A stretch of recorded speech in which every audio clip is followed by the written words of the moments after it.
Singh also, we have Ishita also. All have been hiding. They were afraid to see you actually. So thanks. Nobody wants to come forward.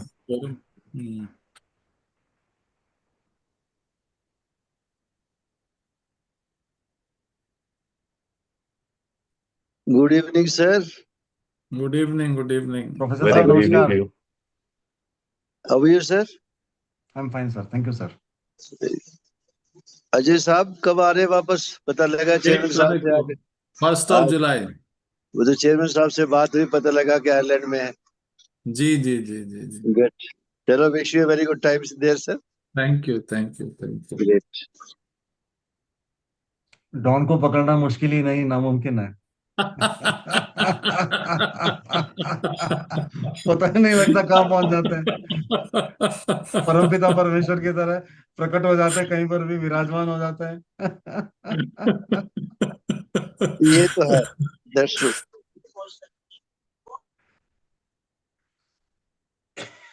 आज international day of yoga है, तो 2:30 बजे हमारा एक कार्यक्रम था, उसमें भी थे हम, जो है मतलब इंडियन टाइम 7 बजे, यहाँ का 2:30 बजे सुबह.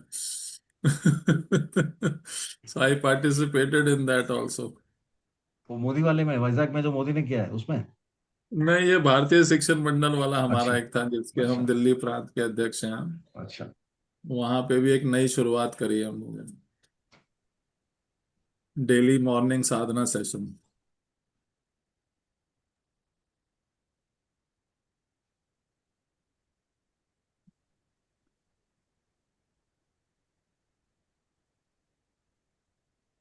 नबेंदु जी बहुत एक्कम्प्लिश प्रोफेशनल है और 2 पोर्टफोलियो हैंडल कर रहे हैं. कॉर्पोरेट में भी एक पोर्टफोलियो वीपी का, इंडिया के हेड है सेंटोजीन के, और मेडिकल डिवाइस इंडस्ट्री के माहिर माने जाते हैं.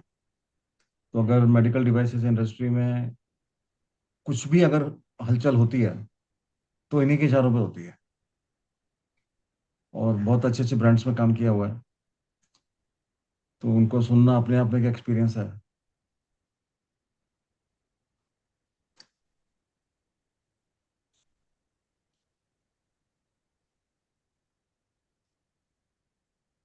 Time is 6 o'clock. I think I we think should. Ankita might want to take.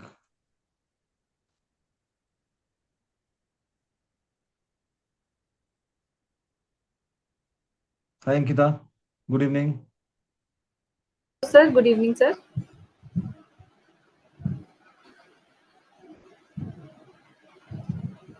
Ishita ma'am.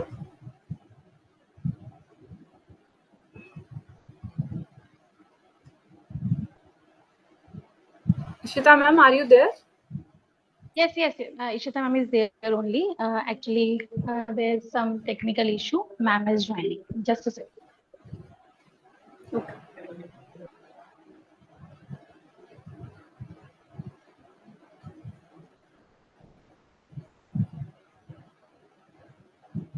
You can start, Madam Ankita.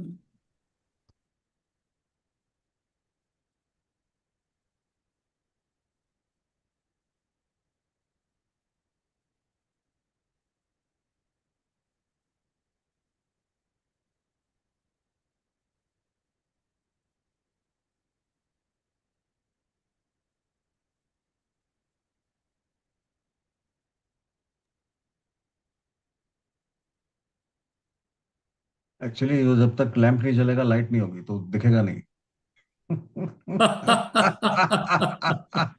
वही बोल रहे ना, host can play the electronic lamp video जलेगा for- तब लाइट होगी, तब दिखाई video. देगा, तब Yeah, सेशन for शुरू the होगा. host, please start lighting of the lamp.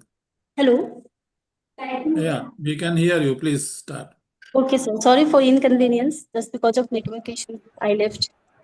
Okay. Good evening, esteemed professor, distinguished guests, and valued participants. It is my great pleasure to extend a warm welcome to each of you at the 24th online interactive session organized by the Delhi School of Professional Studies and Research, an institution steadfast in its commitment to academic excellence and nurturing leadership. At DSPSA, we believe in creating transformative learning experience that bridge the gap between academic knowledge and real-world corporate wisdom.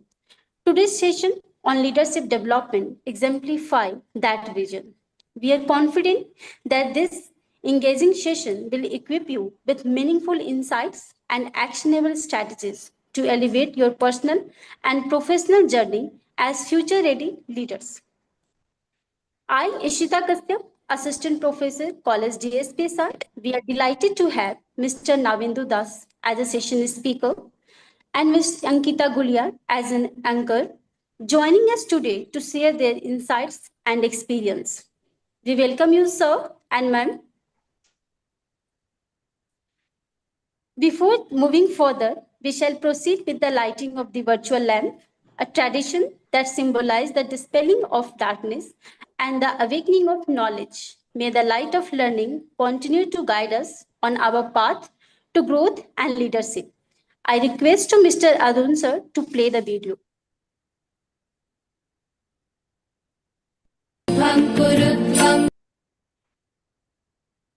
Thank you, sir. Thank you so much. Today's session is particularly special as it coincides with the 11th International Day of Yoga, celebrated globally on 21st June. This year themes One Earth, One Health beautifully encapsulated the interconnectedness of personal well-being and planetary health. Principles deeply aligned with the values of leadership and responsibility we aim to instill in our learners. We are privileged to have with us distinguished speaker, Mr. Nabendu Das sir, who brings with him a wealth of experience and vision. Currently serving as the General Manager, South Asia at Centogene, Mr. Das sir has spent over 8 years leading regional strategy in genomics and diagnostic. His career spans senior leadership roles in eminent organizations such as Quest Diagnostic and SRL Ranvaxi, where he has significantly contributed to oncology diagnostic and strategic business development across South Asia. His journey, rooted in scientific expertise and strategist foresights, makes him an ideal voice to guide today's discussion on leadership development. We are confident his insights will not only resonate with our theme of integrated well-being, but will also inspire us to lead with purpose in both personal and professional domains. With that, let us begin this session with open minds and share a commitment to growth. We are delighted to welcome Ms. Ankita Gulia, ma'am, who joined us today as an anchor for this session. Ms. Gulia serves as an assistant professor at the Delhi School of Professional Studies and Research and is currently also pursuing PhD in Marketing and Finance from BMU University. Her academic dedication and dynamic presence make her an ideal host for today's proceedings. I again extend a warm welcome to our esteemed speaker, our respected faculty members, and most importantly, all our participants. Your presence here reflects your commitment to learning and personal growth. Let us make this session 1 hour a truly enriching experience. Now, I would like to hand over the session to Ms. Ankita Gulia, ma'am. Ma'am, please. Thank you, ma'am. Thank you so much.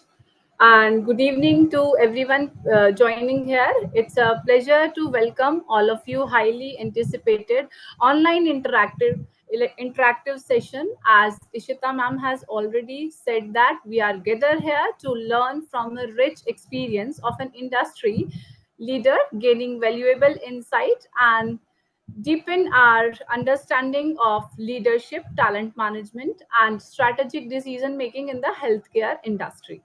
So it is my absolute honor today that I'm connecting with Mr. Nabendu sir, and I'm confident that today's discussion will be highly insightful for all inspiring professional management studies students who are eager to learn from real industry scenario.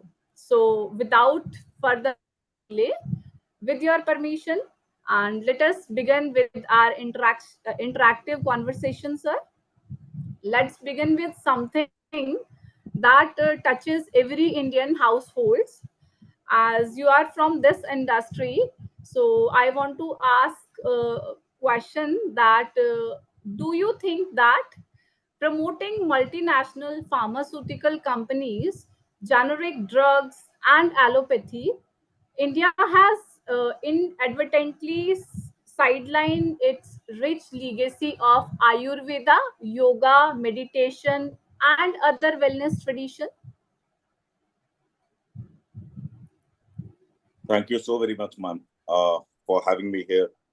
Uh, Very trivial question you have asked, which is actually a double-edged sword. So,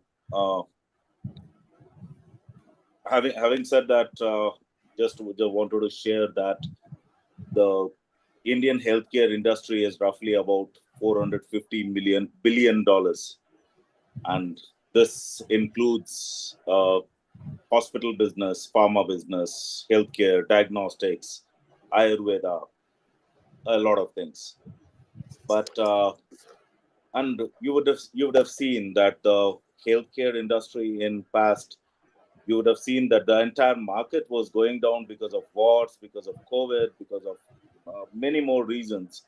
But it was only the healthcare industry which was always on the boom. So it was growing by 18, 20, 25% year on year.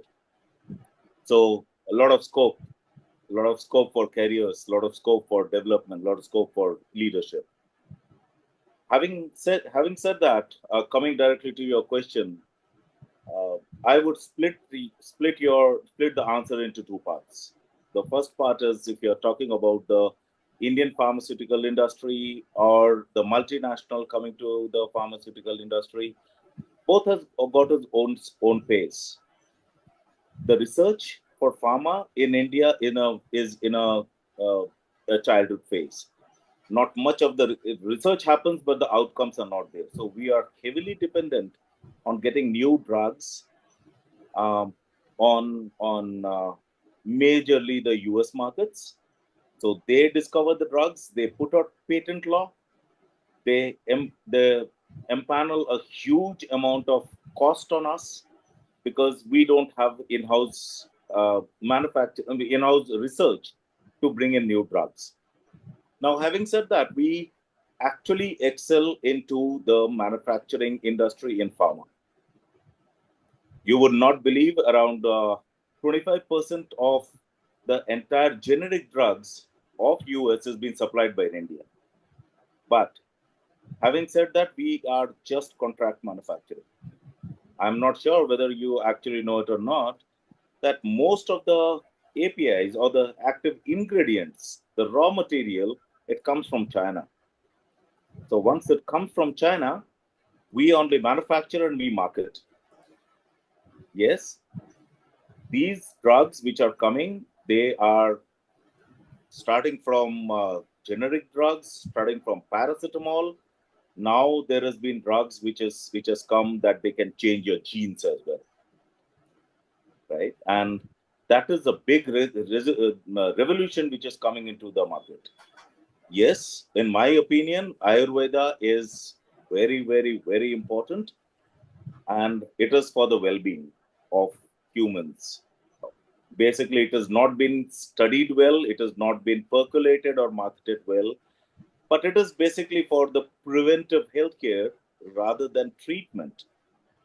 So I would prefer that if these two questions be kept separate, that would be always good for the lay public to understand that, yes, for treatment, probably allopathy would be a right choice, but for well-being, Ayurvedic would be the best choice to move across that. And today being a yoga day, if we are keeping ourselves healthy, Ayurvedas help us out for keeping healthy. Probably we may not require to go to allopathy or to go to surgeries or to go to gene therapies. So I wish everybody a good health. Okay, thank you, sir. And if you are talking about the career advices, so sir, what are your career advices for the medical devices industry? Many management guarantees today's are considering diverse industries for their careers. So what would be your advice to our students on building a career in medical devices or healthcare industry? Why should they consider this industry over others?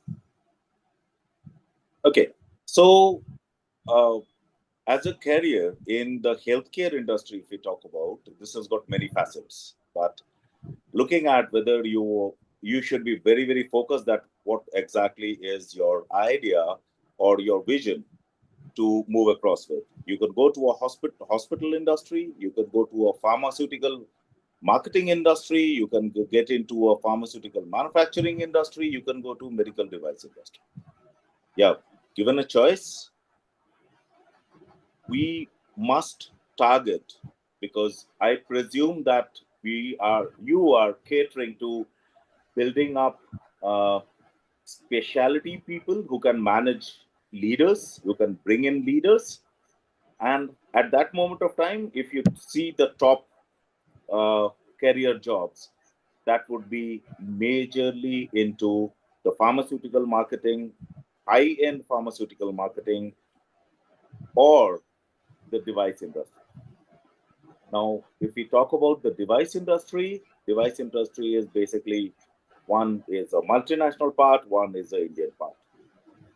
So, still, if you talk about machines, you talk about uh, implants, pacemakers, um, hip and knee replacement surgeries, it has been occupied by multinationals who are actually very, very high paying. So entry level is going to be difficult, but once it is there, you can build up a beautiful career path in the medical device industry. You have got examples of, say, Siemens, Stryker, Medtronic. These are the companies which have Philips. These are the companies who have actually made a huge inroads into the Indian market, serving the nation. Having said that, we need to have a very, very focused approach that what exactly we want to do. If you want to go to a medical device industry, your knowledge must be that well that you want to get into a medical device industry or in a machine industry, and you don't want to go into a pharmaceutical industry. That can be a plan B, right? But yeah, anywhere a fresher in a medical device industry may start with a package of uh, 10 to 15 LPA to start with, and year on year you can get a very good hike. And there are many people who have grown from the level of base to the leadership roles, but doing well, moving out of India, taking global responsibilities. I think I support your point that this is the most fastest growing industry, that is the medical device industry in our country. Okay, sir. Okay, sir, you have said about the leadership role. So, sir, how you are balancing dual leadership roles? Sir, currently you are managing a dual leadership role, as we have already heard that CEO and vice president. That sound powerful, but it is also complex. So, what happened when these two roles have conflicting priorities? So, how do you manage that dynamics? Uh, Thank you for this question. Uh, Probably you are touching the pain point. So, see, once we came to this industry and I took up this role, that was about 10 years back.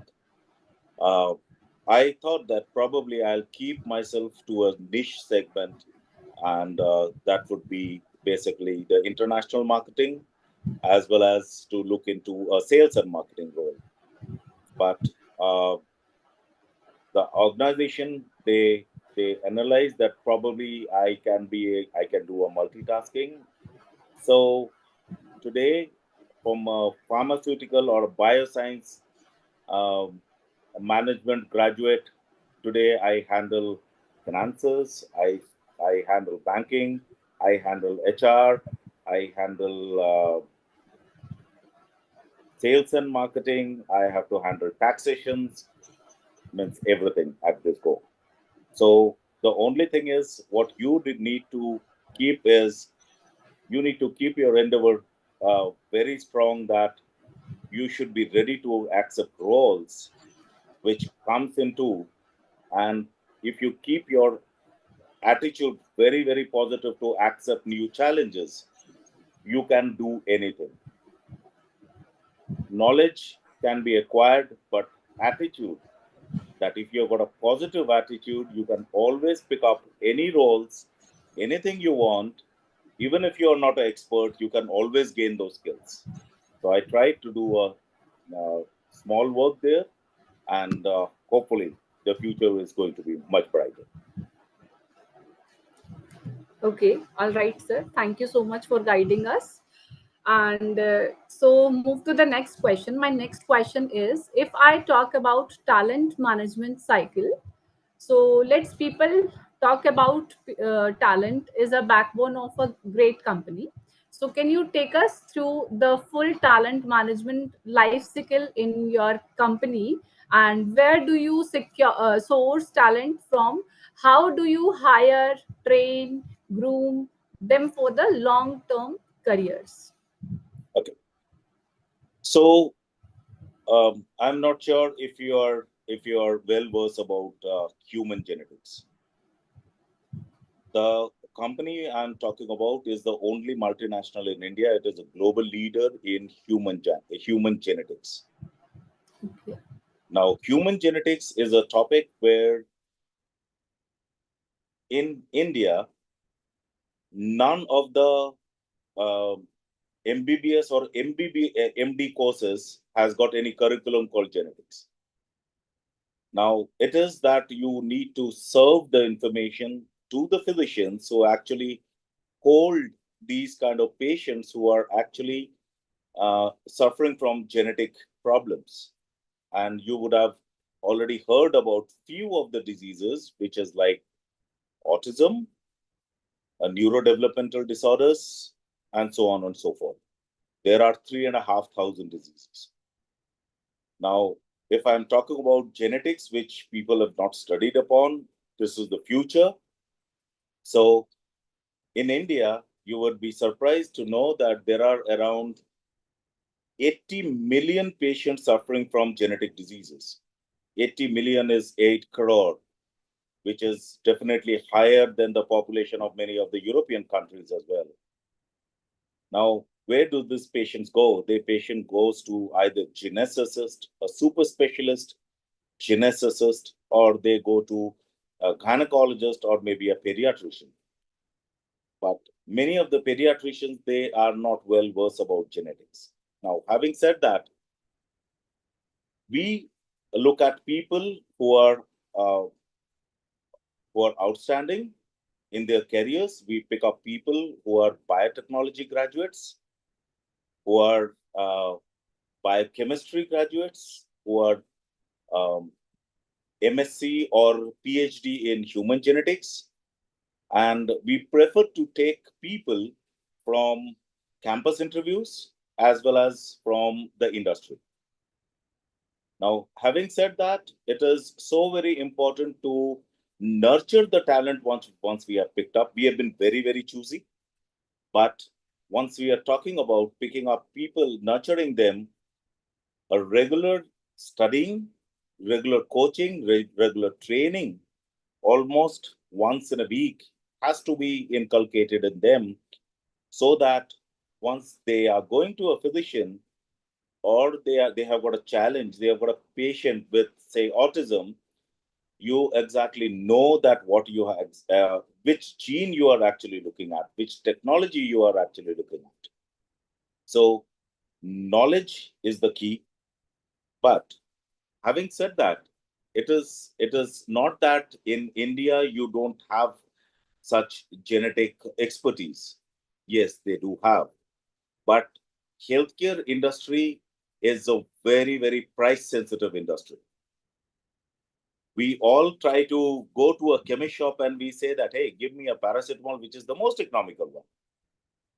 But we don't even go to a physician to take a paracetamol because we want to save money. And probably we don't even know that what paracetamol is going to work, or a blood pressure medicine is how good it is going to work. So price sensitivity brings the quality down.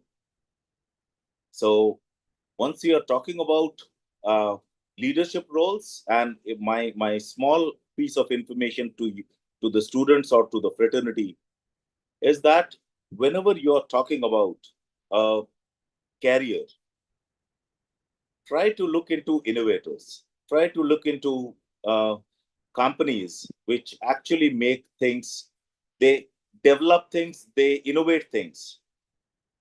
For example, if you talk about Philips, you talk about Siemens, the kind of machines they come in, uh, pacemakers coming from Medtronic, pacemakers coming from Abbott Healthcare, they are like innovations. We could not manufacture the such kind of pacemakers in India, the cardiac pacemakers I'm talking about, right? So my suggestion would be that be focused. You need to target the multinationals only to talk about, yes, they provide good careers, good developmental cycles. They nurture your talent and they give you a lot of room for opportunities to grow. Hope I could answer your question.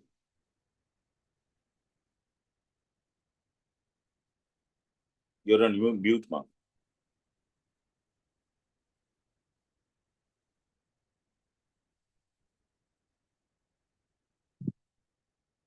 Okay. Okay, thank you, sir. Thank you for explaining this in well manner. Now, my next question, moving to our next question, that is top five challenge. Can you tell me top five challenges in Indian market? Basically, India is an exciting market, no doubt, but also a tough one. So, from your perspective as a leader, what are the top five challenges your company facing in India? I would concise my answer to you in two parts. My first part with the challenges, what we face is, again, which I talked about, is the quality. If you are a global leader, my lab, for that matter, to inform you that my lab is based out of a city called Rostock in Germany, right?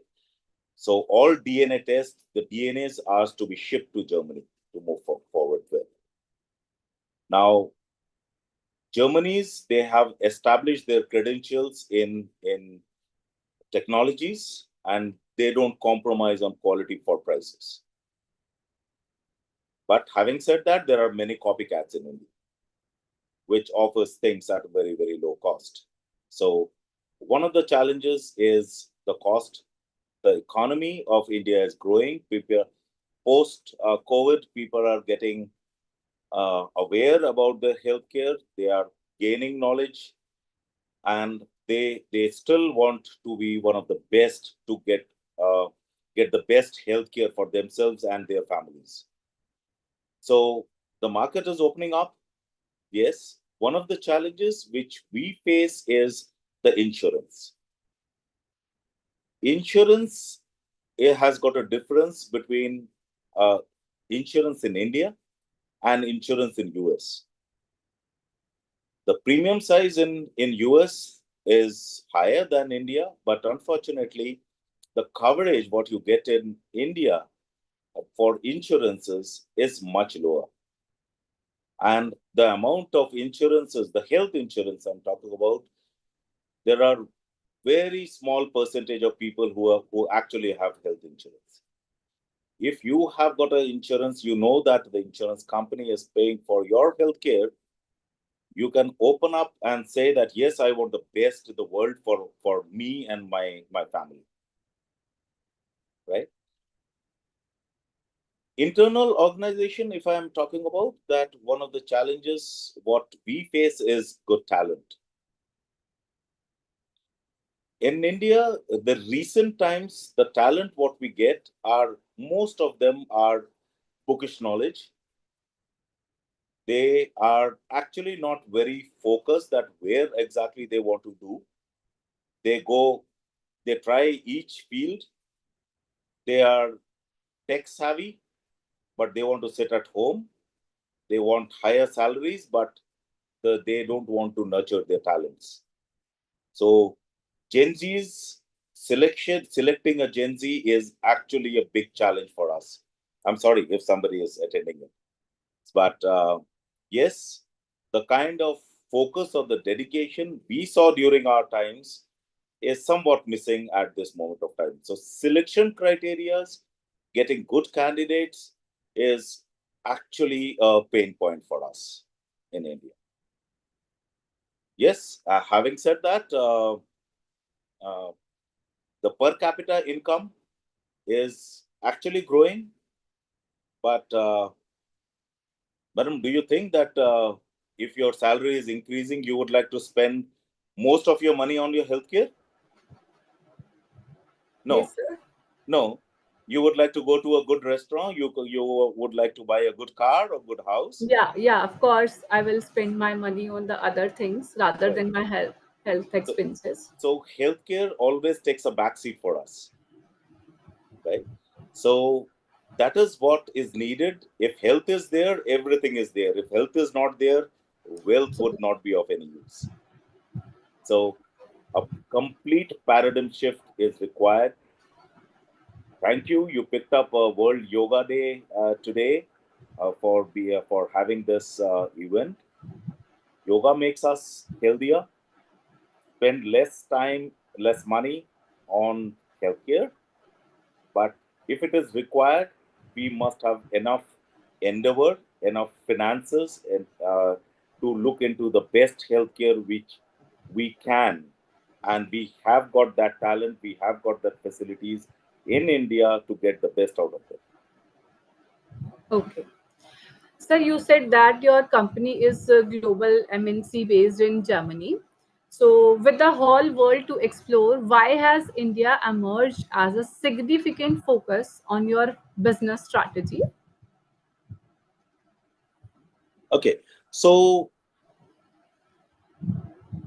with my talk, probably you can guess that Due to insurance, no. maybe. So India's population is a boon. Okay. India's population is a curse too. India has got such a big population, a huge amount of opportunity is healthcare, because the more the population, you would require more healthcare facilities, you would require more hospitals, more devices, more people, and a bigger economy and the healthcare, right? Means you can look into the healthcare in two parts. That one person spending crores on their healthcare, or a crore people spending 100 rupees on their healthcare. I think a crore people are spending 100 rupees makes a bigger economy. So population, yes, brings Centogene to India, one. But yes, reason to rejoice is in India, we get very, very good talent. Unfortunately, at a lower cost, but we are hardworking. We are intelligent.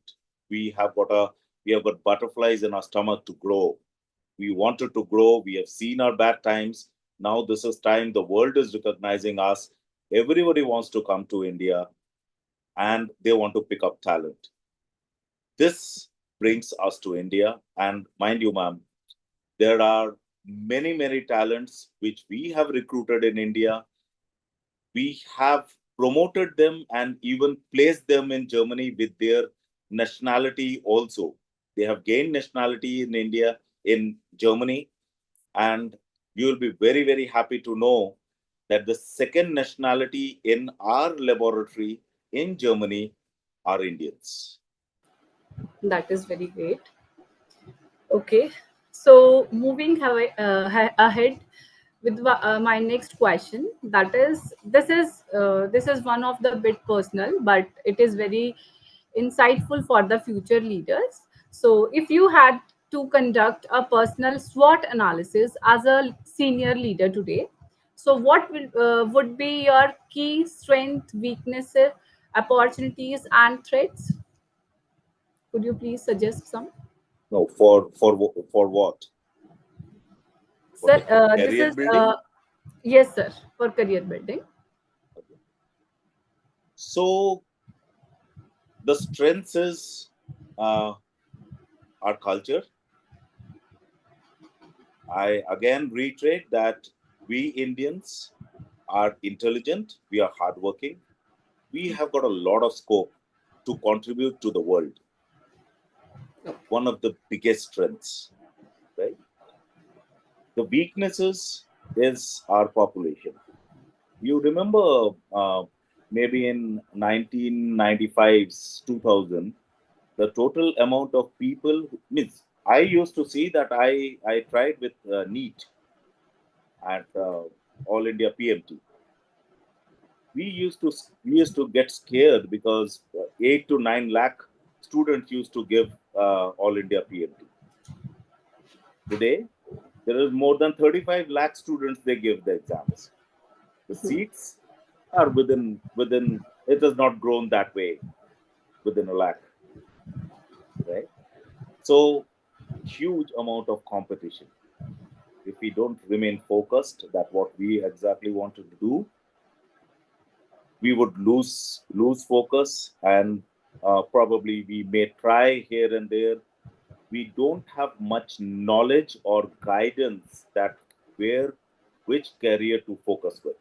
I think at this moment of time, organization like yours can play a pivotal role to guide students that where exactly and how exactly they must hone their skills and get their path. Right? Opportunities are huge numbers of them. Thousands of hospital industry is growing leaps and bounds. Uh, Government hospitals, the opportunities are less. Privates are now growing, recruiting more people, developing them.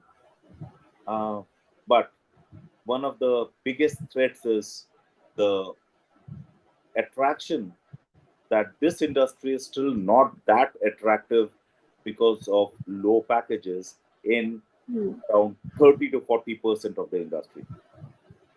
For super specialty, yes, it is very, very well paying, but in general categories, it is not well paid. So we must have the information about the industry, where exactly we want to do. If we don't excel, probably we'll land up uh, becoming a medical representative, which is actually very, very low paying, right? We can see the number of management trainees getting recruited every year. But do we have that kind of jobs? They would require super specialty or focused trainings from these people, which I'm sure uh, your institute is paying enough focus onto this. Okay, thank you, sir. Okay, everyone, see your successor, but can you share with your audience that biggest failure among the all failures of your career, and what were the learnings out of it? Can you please share your experience regarding this? Oh no, Any big failure? yeah, means uh, I was even one of them who didn't had focus at that moment of time because I didn't had a plan B to build up my career. I actually wanted to get into the armed forces, right? But I because of some medical issues I could not get through. But I took it as a positive angle. Probably I'm not made up for armed forces, but yes, I knew that wherever I wanted to go, I would like to excel myself and not remaining mediocre at any moment of time. So I tried myself, could reach up to some level, and yes, I'll not take my selection in or my failure to get into the armed forces career was a failure to me. It was a learning to me. Thank you, sir. Thank you for sharing your experience. It will help us to encourage our students also. And now come to the next question, that competition is intense in every industry.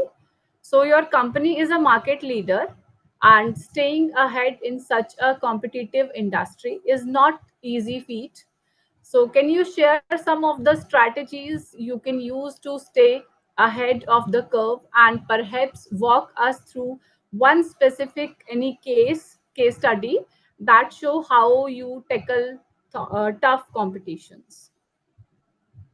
Okay, so probably I would have to share some experiences with you and enlighten your knowledge also. In human genetics, as of now, with my assignment, Centogene is the only multinational talking about science, talking about quality. Rest all are local players. And we are able to see that there is at least 20s of them who are locals, but they compromise on quality. Now, once we know that we are compromising on quality, our endeavor is to disseminate information on science. So once we talk about science, we develop the knowledge of the industry, we are able to talk about the quality and the diagnostics, the diagnostic yield. If we know that we have got 22,000 genes in human body, we need to well study that what exactly these genes do. It is not less. So you require to have expertise to understand that what are the weaknesses of your competitors. So fortunately enough, the competitors of Centogene in India, they are low priced, low quality. It gives me enough space to talk about to those physicians, those healthcare leaders, to even sometimes the patients who actually want the best for themselves, for their families. So once we interact with them, mind you, Indians, they want best. They can't spend money. They must get good guidance. We do that to keep the competition at bay, but also to tell you, ma'am, the nearest test, what we do, the most commonest test is almost 3 times of the cost what the Indian labs do. Right? But for sure that if Centogene gives a report to be negative, it is negative. But for an Indian lab, if they give a negative report, you cannot thump on the table and say that yes, it is negative. So diseases like breast cancer, ovarian cancers, autism, neurodevelopmental, metabolic, ophthalmology. There are many cases where it has been inherited that the people become blind. You have got structural abnormalities. You have got global developmental delays. You have got intellectual disabilities, which actually cannot be handled by many. So it gives me a chance to make ourselves outstanding, to make ourselves different. Once we are into a niche segment, thanks God, we don't have bigger multinational companies in India, which gives me a lot of advantage to disseminate science and makes us ourselves stand apart.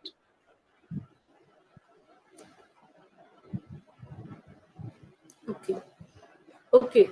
Thank you, sir. Thank you so much for your honest, detailed, and very inspiring answers.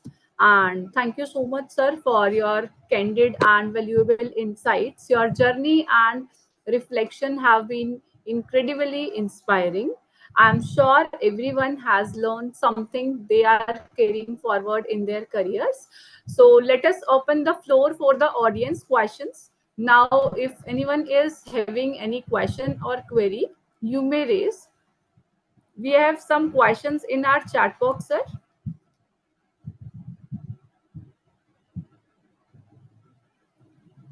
Okay, Ishita ma'am has asked, Sir, I want to ask a question. Can India achieve sustainable economic growth when a significant portion of population remains health ignorant, leading to raising disease, burn, productivity and increased healthcare cost? As we see in India, health is not in top priority for most of the people. As of now, no. But the, there is a big revolution which has come in, and we don't learn. That is probably our tendency. We don't learn till we are hit. One of the biggest example is COVID. During COVID, our fear factors have increased manifold. We know now that we are fearful, we are aware about our health, we need to take care of our health, we need to be preventive. There is the healthcare spending by the government is not that good. The research in India is not that up to the level, but though we are slow, but India has got a huge opportunity. The population and India's growing economy is on our side. We can scale it up. We can do very, very well in near future, but probably we are not there as of now.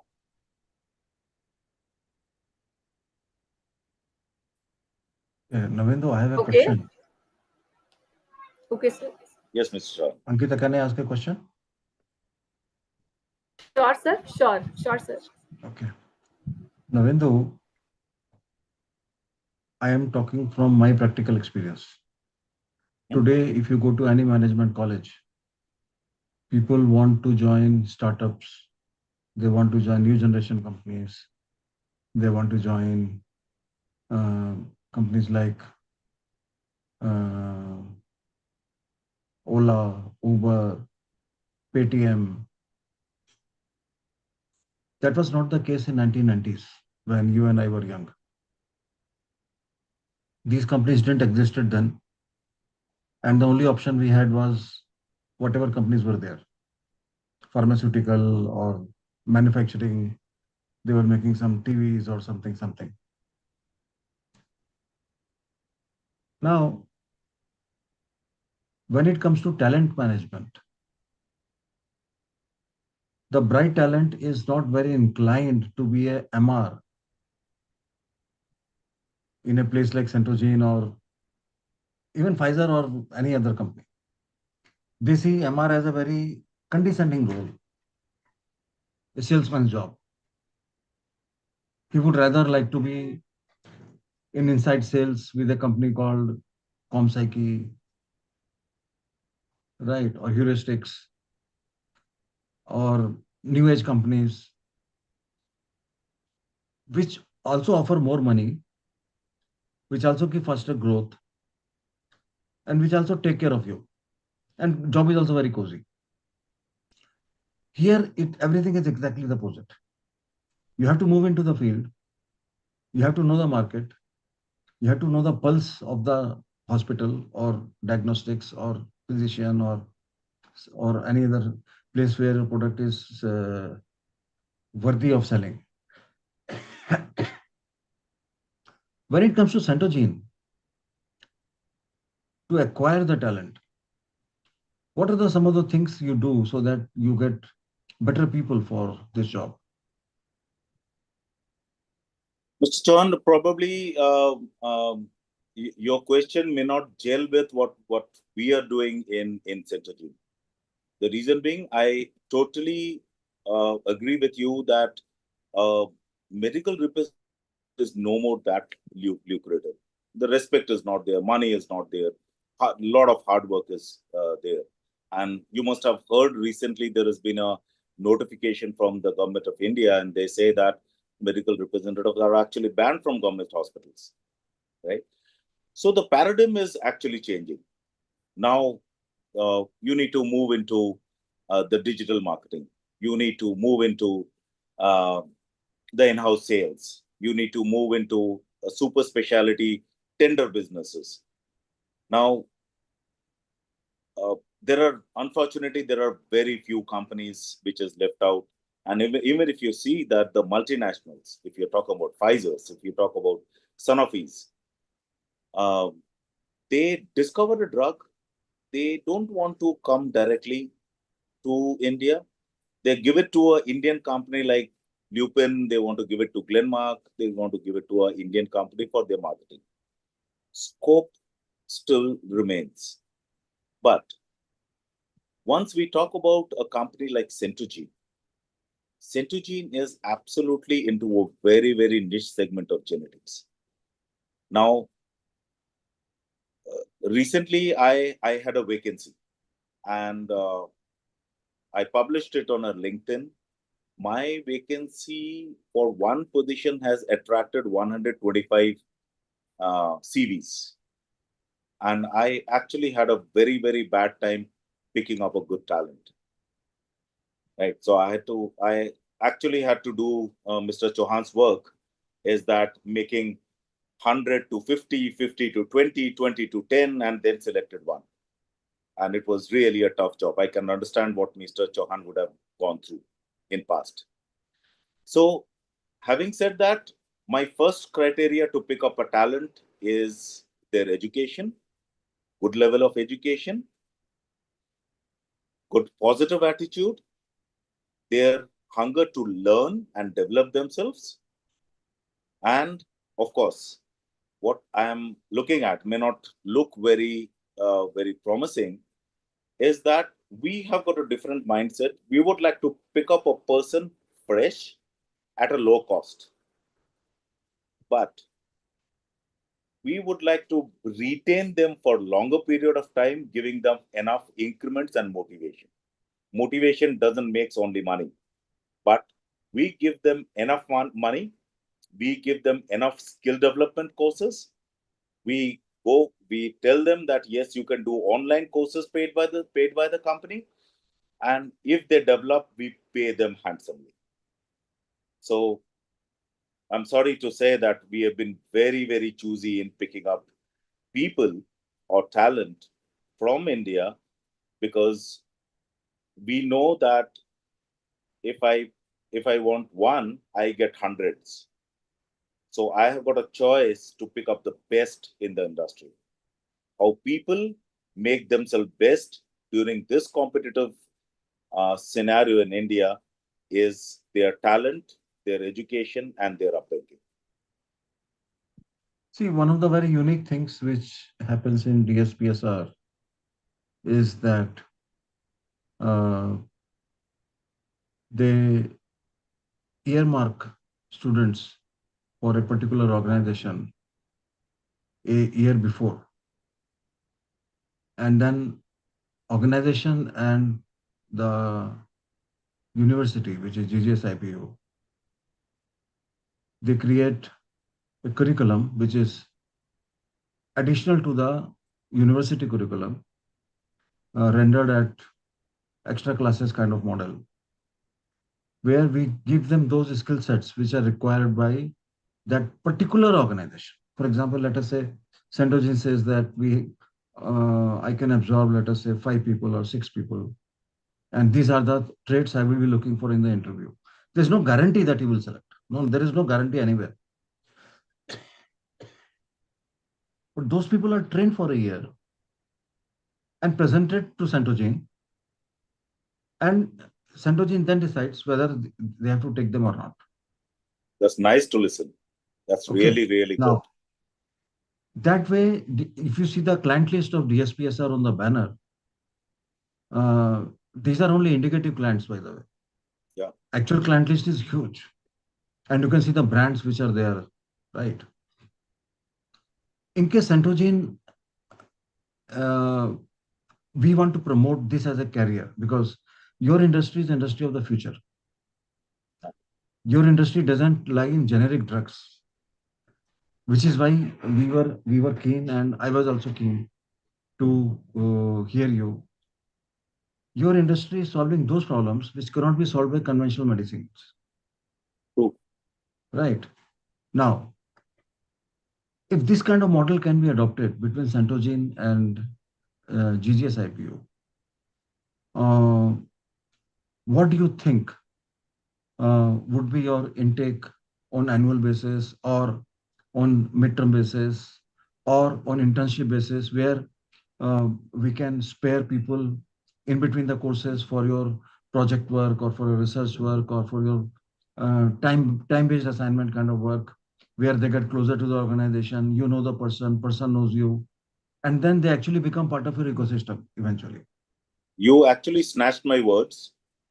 So I actually also wanted to explore that maybe a kind of internship in with Centogene. If we can get some candidates and we can look forward that these candidates are well known, we know them well. They have got that talent. If we want to pick them up, maybe say a 1 month or a 2 month internship, if we can pick them up, we know them that they are really good. They can be hired into our company, very much possible. But of course, I replicate your words. There is no guarantee, but Yeah. we would There's no like to. guarantee anywhere. It But has to what be we can do competency is based and convenient to the organization. It has to be of convenience to the company. There's no. not exactly, Mr. Chauhan. Uh, what we would like to see is if a person is extraordinarily well, he can pick up what exactly is been needed by Centogene. A position can be created for him or her, right? But we need to see that whether the person is actually interested or is just passing time, right? So we have to take chance. If you want, we can always design some kind of modules for a short-term internship so that we also know them well. We can see their level of interest and put them where they are actually good at. Yeah. For example, if I were you, uh, I would talk to my business partners, and I mean, you would be half doctor yourself. Uh, there is a list of subjects which they must be very knowledgeable about. They must be knowledgeable about X chromosome, Y chromosome, what is mitosis, what is meiosis, this and that, all that. All that can be taught. And then if they have sales acumen, they are ready resources for you. Yeah, Mr. Chan, it is not imperative that they must have a sales acumen. We have got the technical team also in India. If people are that educated, we can pull them into the technical team also, Okay. right? You will be happy to know that we employ people for Germany sitting in India. Hmm. Okay, so if they are that well educated or they want to do something well, yes, Centogene can open up their arms and look into the opportunities. And if they join, they will get a T-shirt which you are wearing. It's very nice T-shirt. You stick only to a T-shirt. We will give much more. I'm done, Ankita. Great. Thank you, sir. And thank you so much again, Mr. Das, sir, for My pleasure. detailed and very inspiring answers. And I'm sure that here has learned something they'll carry forward in their careers. So now I would like to hand over this session to Ms. Ishita. Thank you so much, ma'am. And thank you so much, sir. As we come to the close of today's insightful session of Leadership Development Program, it is my privilege to extend a heartfelt vote of thanks. First and foremost, I would like to express our sincere gratitude to our esteemed corporate mentor, Mr. Nabendu Das, sir, for sharing his invaluable knowledge, experience, and insights with us. Your words have inspired us, and your practical wisdom on leadership has given us much to reflect on and apply in our personal and professional journey. And also, a special thanks to our wonderful moderator for conducting the session in such a flawless, efficient, and engaging manner. Your skillful moderation ensured that the session flowed smoothly and remained interactive, keeping all of us actively involved throughout. I would also like to thank each and every participant, and a special thanks to Dhyan sir for being in the session every day and every session. Your active engagement and willingness to learn have truly contributed to the success of this session. Once again, thank you for all for making this session a meaningful and enriching experience. Thank you so much. Nabendu, my Thank- personal thanks to you for coming. You don't have to. Thank you. Thank you so very much for having me here. Thank you. Thank you. Thank you so much, Take sir. care. Bye bye. Have a nice weekend, everyone. You too. Take care. Bye bye. Have a nice day, sir.